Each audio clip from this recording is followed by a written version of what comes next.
আসসালামু আলাইকুম, কেমন আছেন? আলহামদুলিল্লাহ আপনার দোয়ায় ভালো আছি।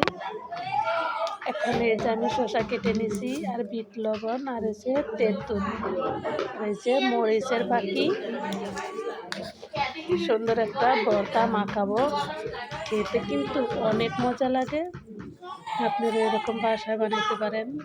শসা, টমাটো, আর হচ্ছে তেঁতুল, বিট লবণ, মরিচের গুঁড়া কিছুক্ষণ।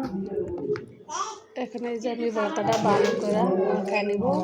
একটু পরে আবার আমি দিব টমাটো। এখন আমি এটা ভালো করে মাখায় নিব। এখন এই যে আমি এটা ভালো করে মাখায় নিতে আসি তেঁতুল দিয়া।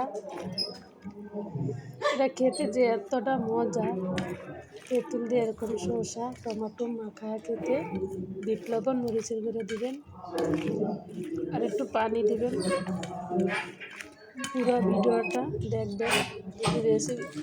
ভিডিওটা যদি ভালো লাগে প্লিজ আপুরা ভাইয়ারা যাই যেখান থেকেই দেখেন প্লিজ সবাই একটা লাইক দিবেন, শেয়ার করবেন, কমেন্ট করে জানাবেন কেমন লাগছে ভিডিওটা।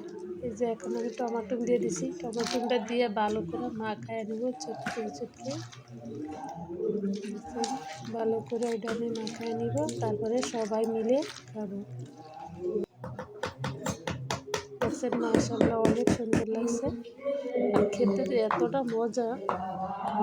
আপনারা এরকম বাসায় বানায়া সবাই ফ্যামিলি শুধু মিলে সবাই খাইবেন। দেখছেন তেঁতুলের ভর্তা টমেটো শসা দিয়ে ভালো করে মাখাই দিছি। এখন আমি খেয়ে দেখাবো। এখন এই যে আমি খেয়ে দেখাবো। এই যে এখন খেয়ে দেখাবো, অনেক মজা ভর্তাটা। কারা কারা আপনারা ভর্তা পছন্দ করেন?